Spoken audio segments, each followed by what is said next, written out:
Medical college student হওয়ার পরেও আমাদের উপরে এভাবে অতর্কিত সেনাবাহিনী হামলা চালালো। টিভি আছে, টিভি আছে, বাংলা টিভি আছে, সময় টিভি আছে, নিউজ টোয়েন্টি তো আছে। মিডিয়া খালি আপনাদের দেখছে, বাকিদের এই যে এগুলো মিডিয়া দেখছে না। আমি তো বলছি, আমি সেনাবাহিনী হয়ে আপনার বাসায় আছি, আমি বলছি হ্যাঁ আপনার দাবিদার সাথে আমরা একমত, বা ডিসি কোড দাও বলে রাস্তা আটকায়।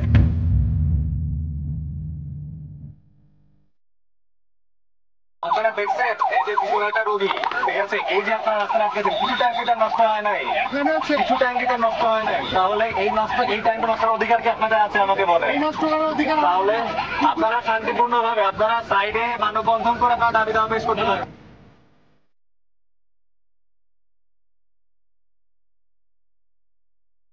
আমাদের শিক্ষার্থী ছেলে এবং মেয়ে উভয়ের উপরে হামলা চালানো হলো।